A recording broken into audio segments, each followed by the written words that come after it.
Good afternoon, everyone. I'm so grateful to be here. So let's just take a big inhale, big exhale. Remember the intention that you set at the beginning with Yanni. Just take a moment, remember that. And can I invite you all to stand up on your feet? Let's shake it out a bit. Can you give me a shake? Let's just shake. Let's just shake it all. It's been a long 2 days. Okay, now we're gonna go a little bit wild. Can I ask you to give me a roar? A purely primal roar. You can close your eyes, nobody's watching, and just give me your wildest. Woo! Good. A little bit of energy rise. Love it. Thank you, guys. Okay, so what does it mean to live in concordance with our ancestry? What did our ancestors eat, and what have we forgotten to eat in our modern day diet? A little bit of background before we dive into the presentation. Most of the little girls perhaps dream about becoming a princess or riding unicorns. I was dreaming about studying where Charles Darwin studied, and got into an early admission to Cambridge University when I was 17. That's me sitting on the bench next to Darwin's statue. The reason I share the story is because I think it has a lot to do with how my mom fed me, and I will share about that. I became a London litigator, worked pretty hard for a few years, quite a few years, in the corporate world, and I realized it was just not a healthy lifestyle, so I did a whole tabula rasa and went all the way to India, left the corporate world behind. And my motivation really was to understand what it is that we've forgotten to do. Why was it that all the men and women around me, the role models, the intellectual heroes around me, were dropping like flies? They were getting sick, they were getting heart attacks, they were getting breakdown. I was also not particularly healthy mentally, working so hard. So I decided to learn about yoga, meditation, and spend some time in Nepal, in Brazil, in Argentina. And the one thing that I could notice really is how closely connected our ancestors were to nature and how intensely disconnected we are. I became a primal health coach, and throughout my travel, I've been gathering all the recipes that I could find with the locals, but also tapping into my grandmother's drawer and my mother's drawer. And I'm currently writing a book on not only the organ, but also everything in between that can be eaten in an animal.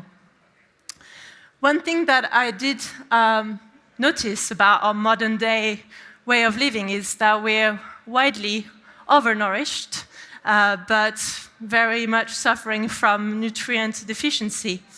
And one thing that is going on is we get attracted to the pretty, to the convenient, to the fast and easy. And there is no quick fix when it comes to nutrition. And often the most nutritious dance is not necessarily the prettiest or the most glamorous. So how did we used to eat? Well, we used to eat nose to tail, and it has become now a trendy word amongst ketogenic and biohacking crews, which is wonderful, but that's just the way we were eating as our ancestors when we were hunters and gatherers, where we were hunting a prey. We were leaving nothing behind.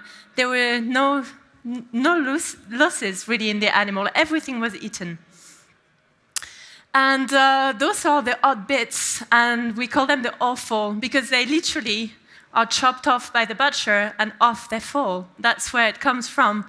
And it's funny that we now feed those parts to dogs and cats and pets, and I just put it to you as a question: are we nourishing our pets better than we are nourishing ourselves?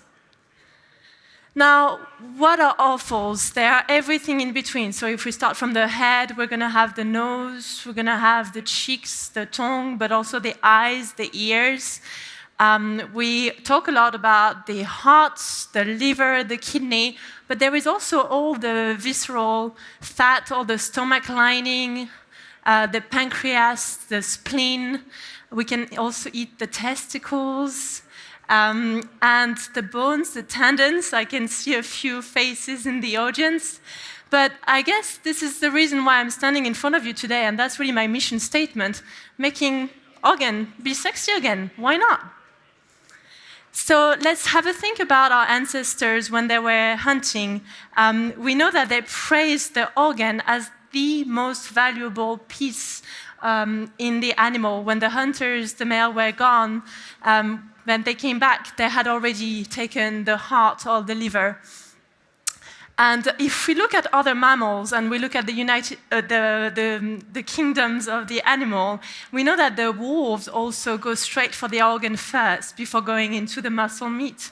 So do the lion, and the grizzly bear in Alaska will systematically choose the female salmon because they squeeze the salmon down and they'll squirt the roes out and eat that first. And we've actually seen grizzly bear literally putting back salmon without the roes and trying to catch all the other females before anything else.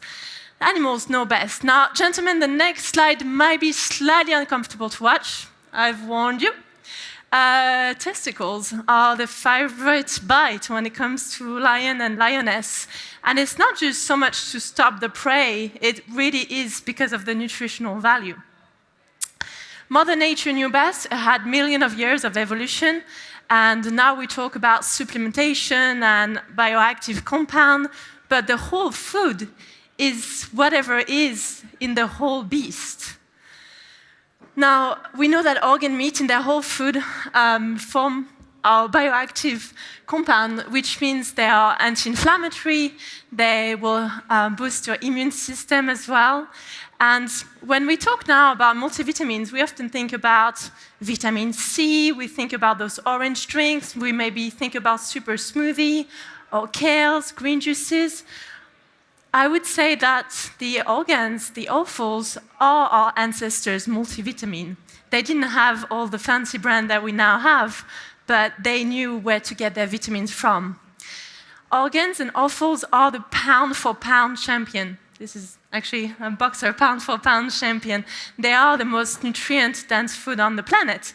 And our ancestors knew that, and they used a principle that we now refer to as the like for like. So if you wanted stronger bones, you would eat bone marrow. If you wanted to increase your eyesight, you would eat the eyes. And somehow we seem to have lost that culture. If we took a little step back and looked at our heritage diet, that's something I've noticed going around the world. If we look to the Celtic diet, the Scots have the haggis, which is the stomach lining. French eat stripes. We eat sauté de cerveau, which is a fried brain. The German have the blood sausage. And the Brazilian also eat the stomach lining. I've recently as well been having conversation and discovered that in Japan it's quite common to eat organ meat as well. So we talk a lot about grass-fed beef, and I want to talk to you about brain-fed babies. The little girl you can see in the grass, it's me. And the story here is that my mom fed me brain as early as she stopped feeding me breast milk, and she's been feeding us all, I have 4 siblings, on organ meat since our earliest years.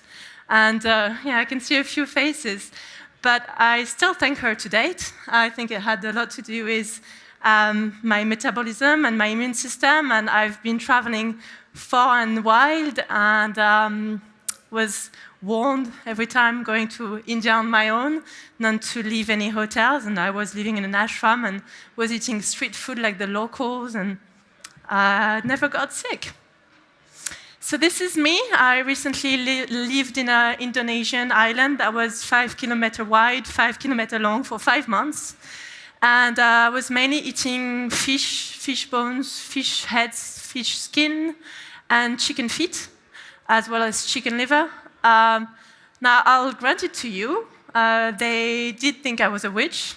They did call me the bone collector, but I was pretty healthy. Now, let's dive a little bit deeper into why it is that these offals are so good for us. If we look at the numbers, it's actually pretty interesting knowing that we have almost 1,000% of our vitamin B12 in 100 grams of liver, considering the fact that a typical portion will be closer to 200. Kidney is also an absolute powerhouse. It's great to cook it with a steak if you're looking for inspiration. Fish roes, I'm delighted to see them on the plates here in Finland. And they're wonderful when it comes to minerals, selenium, and also vitamin C. We tend to think about citrus fruit when we think about vitamin C, but fish roes are wonderful. Now, my personal favorite, lamb brain or calf brain. Per 100 grams, they are just a powerhouse when it comes to fatty acid. And our brain is made out of over 50% fat.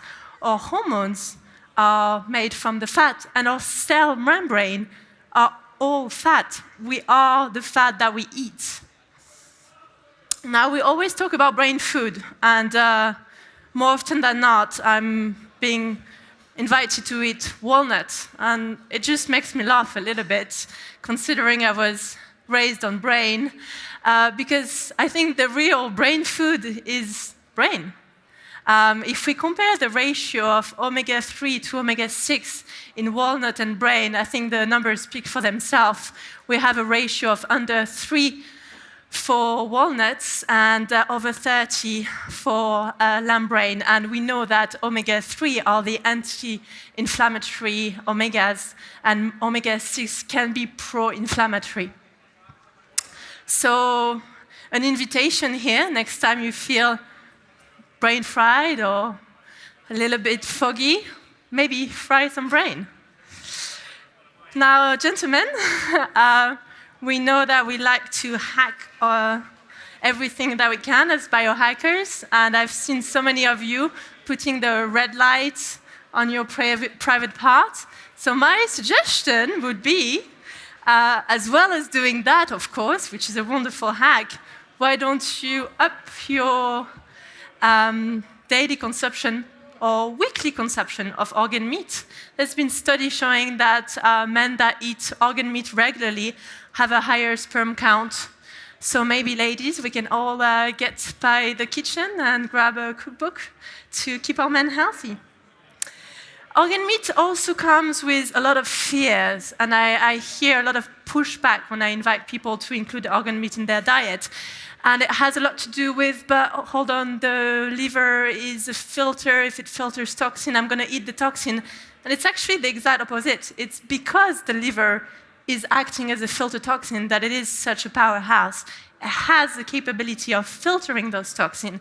So you're not eating the toxin by eating the liver. And the cholesterol fear as well. We are now scared of fat, but good fat, healthy fat, are really healthy and actually will reduce the risk of coronary vascular disease, heart attacks.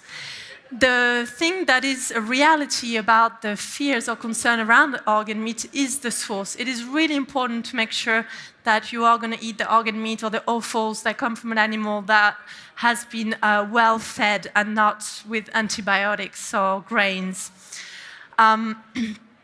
I really am quite passionate about sneaking offals into the diet. And all my friends and family know that if they come to my house, there'll probably be some bits and pieces sneaked into the food. So how could you do that when you go back to your homes tomorrow, today? I know it can be an acquired taste, but I have a few suggestions for you. First of all, liver. It's quite intense, but if you blend it with mincemeat, it really has a much softer taste. So perhaps you could blend some liver and make some really nice patties. You can also puree or blend it and then sprinkle it on your scrambled eggs, and it goes really well. You can also freeze the liver into ice cubes and then make a cocktail with berries. No, It's actually delicious. When it comes to soups, you can put chicken feet, as I did when I was living in an Indonesian island, which is really rich in collagen. You can put all the bones from the meat that you've eaten, so it's also more respectful for the life of the animal because you're eating everything from that animal. And whenever you eat fish, don't hesitate to put all the roes on top of your fish and ask your fish monks, ask the fishermen, the locals, to keep all the roes for you. And you're so lucky to live in the land of the reindeers and the elk, so befriend the hunters. I heard that it was elk season, and make sure that nothing gets lost, nothing gets wasted. Perhaps ask for the reindeer's organs and keep the bones. And I think if we all raise awareness and we start asking our butchers, we start asking the hunters, more and more so we'll see the local shops following the movement, because I think we as a community have the power to say, that's what we want to eat, and then the shops will follow. When I go to my local town in France, I don't even need to say what I want. It's already ready for me. So I know there is a big tendency to go for supplements, which is very convenient. I use it too sometimes when I travel. But if you can, I would really invite you to talk to the local sellers, talk to the local butcher, and really have that sense of community, and perhaps invite your neighbors to go and buy the whole animal, invite your family, invite your loved ones. And when you cook it with that passion, that respect, that love, and that's tribal eating, that's tribal and mindful eating. So before you go straight for the supplements, just try to find a more natural, more tribal way of eating. I really thank you for your time. I'm so happy to have been in front of you. And yes, let's bring the organs back.